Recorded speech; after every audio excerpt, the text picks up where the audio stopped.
Hi, Stacy. Hey, Tim.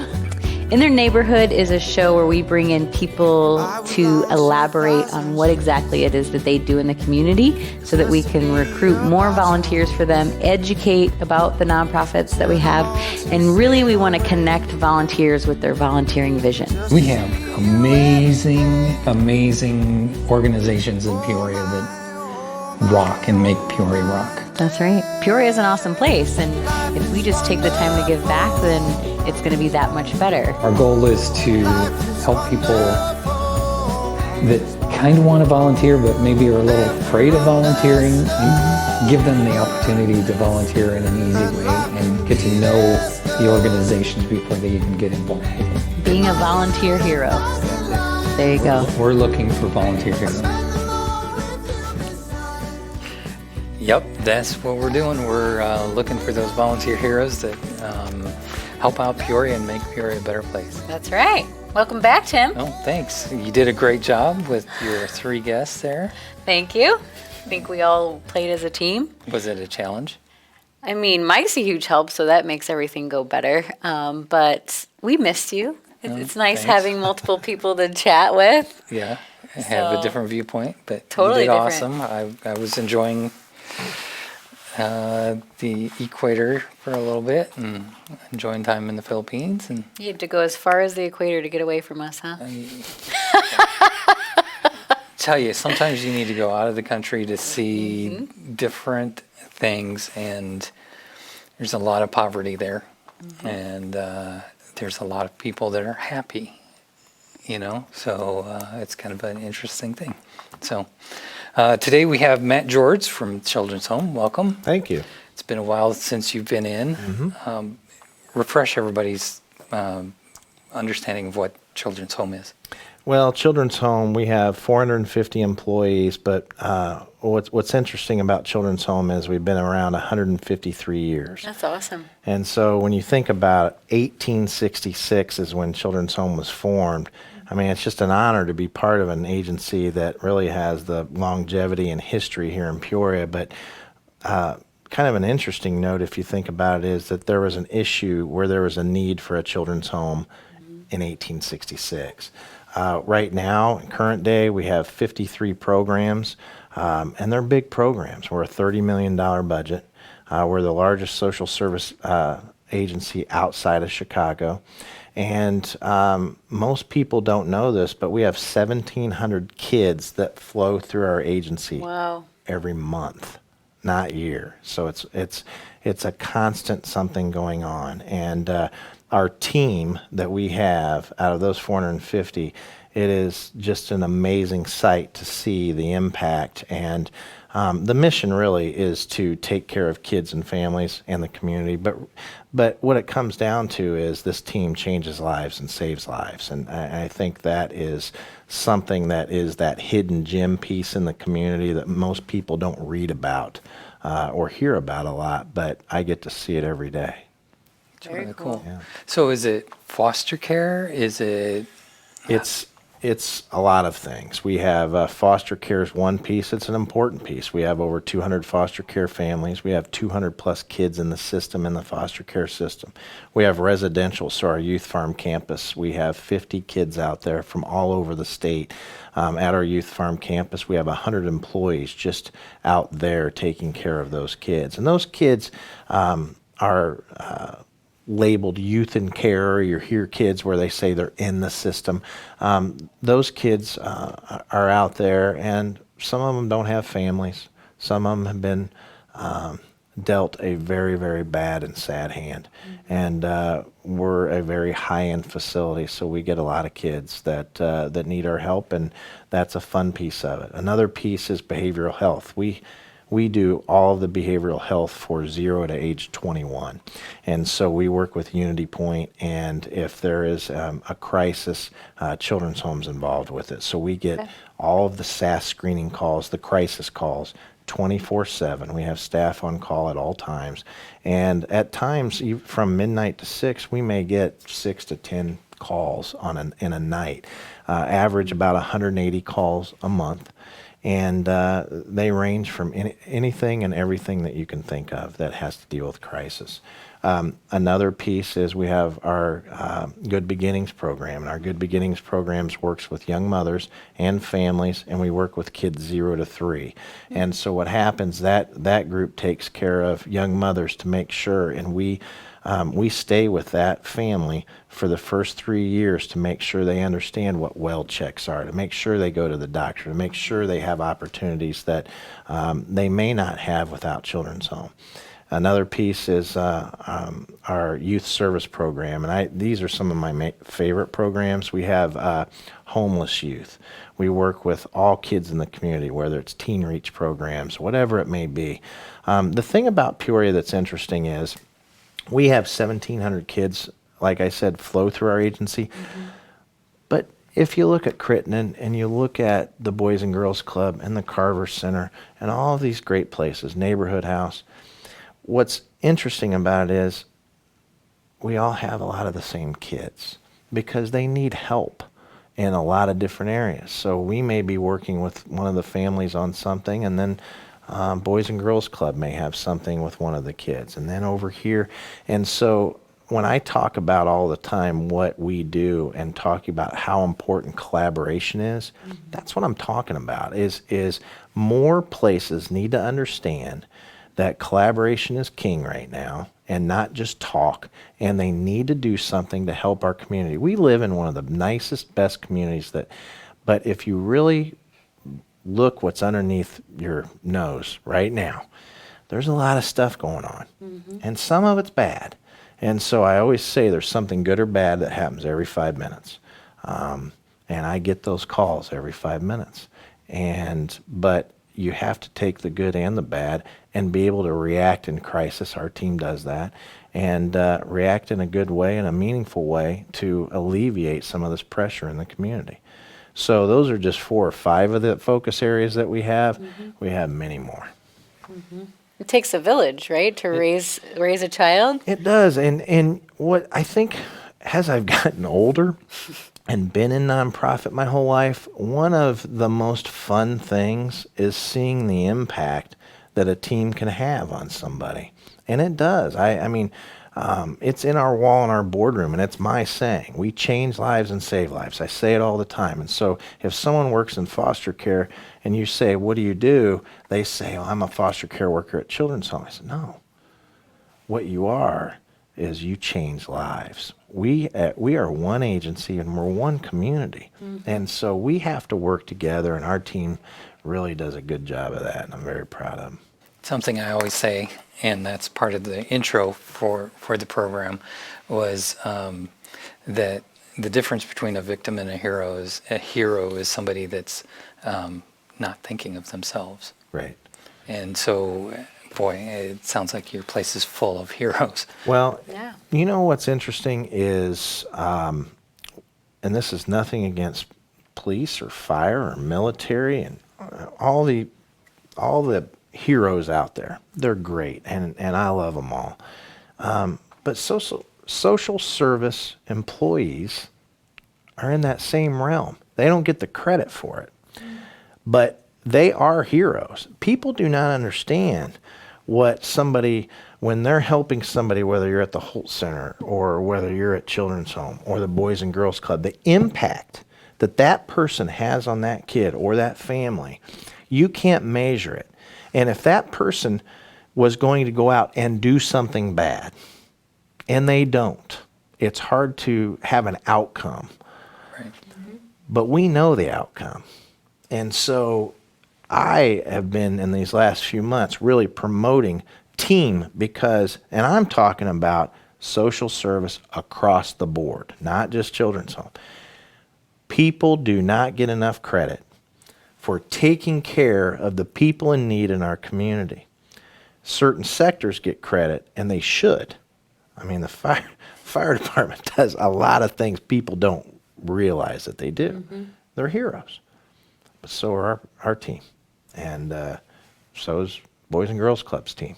And people need to understand that and appreciate that, in my opinion. That's a good point.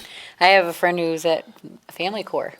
You know, same thing. Like Same thing. do Do people know what they get to see on a daily basis? And the answer is no. Never a clue. You know, a question that someone asked me is I think it's a good question. It's an interesting question, but this was just recent. I had somebody ask me, what would happen if there wasn't a children's home? And my answer was very simple. You don't want to know. And you can say that about a lot of other agencies. And that's why I talk about and preach about collaboration and true collaboration, not fake. And there's fake collaboration out there because some people will not open their doors. And whether it's egos or whatever it may be, they will not do it because they're protecting their sandbox. Kind of get it, but I kind of don't. Because on the flip side is then you're really not helping the community. Right. And if you're not there for the community, then you probably shouldn't be in that position. And I've been really kind of going out lately and preaching that, and I think it's an important thing for boards to realize that you have a duty as a volunteer, because board members are volunteers. So when you talk about volunteers, one of the most important pieces of volunteerism of social service agencies is a board, an engaged board, a strong board. People always relate it to, well, how much money do I have to donate? That's not what it's about. It's not about that. It's about what can you do to really make an impact. And you talked about being on the Holt board for 9 years. That's an impact. That's a part of your life that you'll never forget. Right. And but it's the CEO or director's job, whoever it is, to make sure that that's fulfilling 9 years and not just to fill a seat and check a box. And I think a lot of times that happens and it shouldn't. So.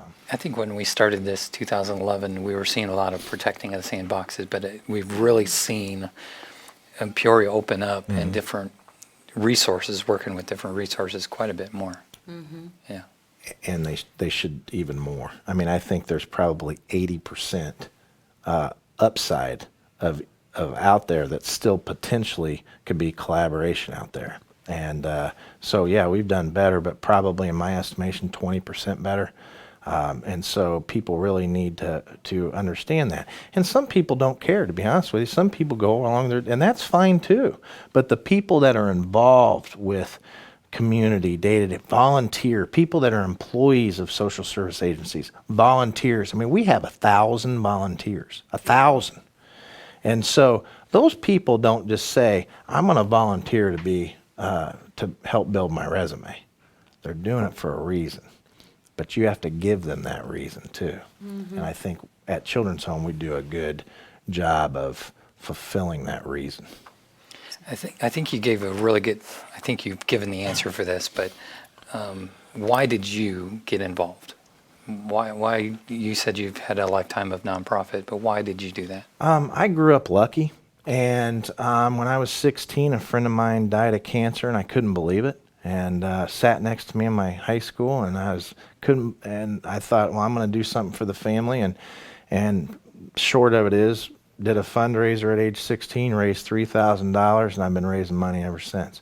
And I still think of that young man, and went into college with that mentality and did fundraising all throughout 18, 19, 20, 21 years old. That event that I started is still going on in Champaign, raised millions over the years. And you can have an impact, not just in your community, but you can still have impact in other communities. And I still go back for it every year. I still raise money in my hometown of Danville. And there's a lot of need out there, and I feel like that never leaves you. Every time I ever thought, man, I'm going to go for profit, or I'm going to go try to do this, it fades, because if you see what I see and the impact that you can make, there's no dollar in the world really that can pull that out of your heart. Right. I mean, I feel every morning I get up, I want to run through a wall, and I'm not joking when I say that. I'm happy, and because I know I can make a difference. I can't do it alone. You have to have the volunteers. You have to have the board. You have to have a great team. You have to have all of those things in place, and that's where the leadership piece comes in. And that's how you can make an impact on community. And if you're not putting all of those pieces together, odds are you're going to fail. Mm-hmm. What kind of volunteers are you guys in need of, or? Well, I talked looking for? I talked about boards, and we have a couple boards, and that's always an option. I'm always looking for potential new board members.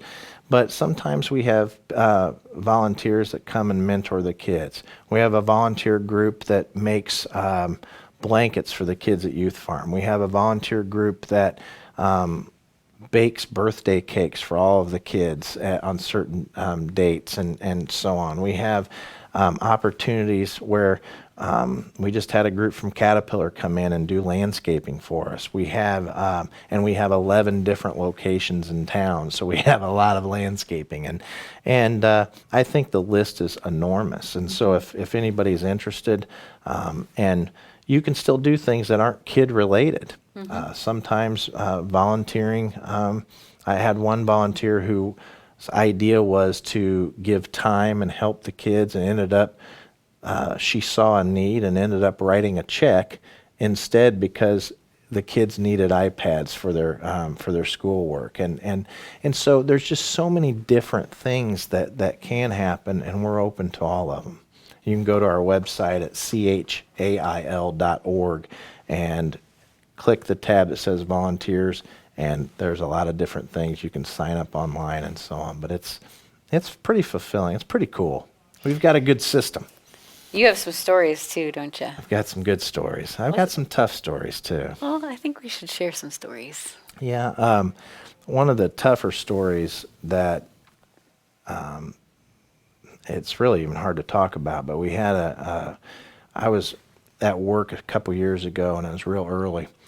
And I mean, it was 5:15, 5:30, and it was a couple days before Thanksgiving. And what I wanted to do is just get caught up on emails before the holiday. And no one's there on that big building in Knoxville. And that's kind of a scary building when you're in there by yourself, oddly. I mean, you hear things and so on. And I hear this faint knock on the door, and in the back. And you have to go through 2 secured doors to get to my office area. And something just made me get up and go answer the door. I don't know why.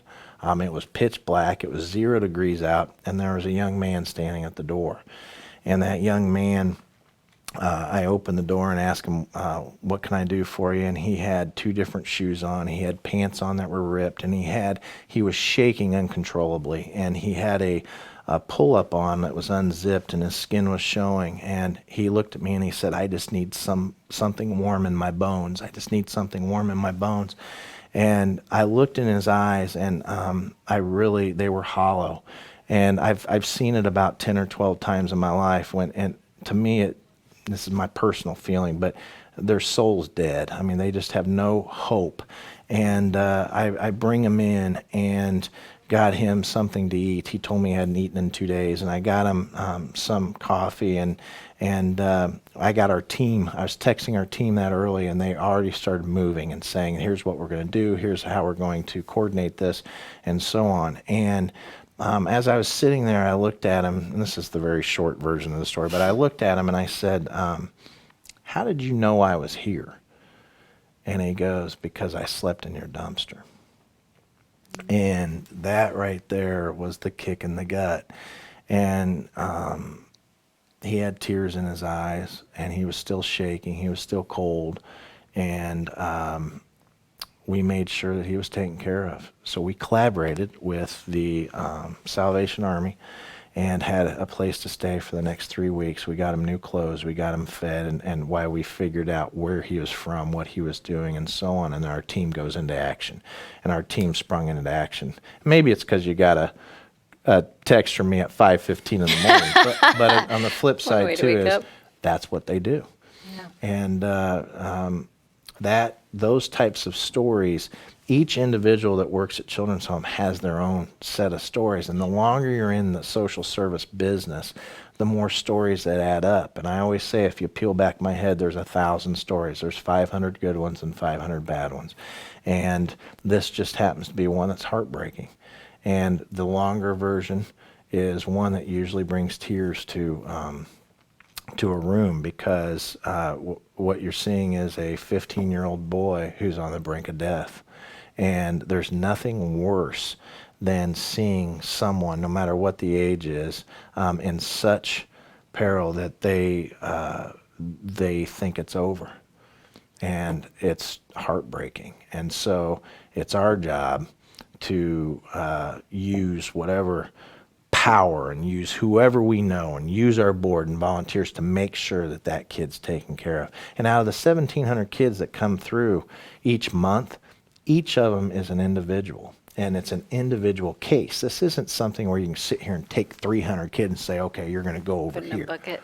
You can't do that. Right. Each has their own mental issues or their own poverty issues or their own whatever it may be. And it's our job to take care of them. And that's why I always say we change lives and save lives. And each person has their own. More superheroes than Marvel and DC put together. Right in That's one right. place. Well, I mean, we have 2,300 total social service agency employees in this area. And you probably know 10. It's not enough. And it's not enough. And, you know, I'll tell you another thing to prove that is if I could hire 900 people, I could hire that many people if they were out there. That's the need just on what we do. So the need's out there. Well, our time went really quick today. It usually does. We could sit here and talk another hour. I love your passion, love what you do. Appreciate it. And the kids the adults that are helping, and some of the kids that are volunteering and being involved are superheroes. And there's no other way around that. Give us your website where they can go to volunteer to. It's www.chail.org. Great. Do people still say www? I don't know. It's Yes. scale, By then. chail.org. Awesome. Yeah.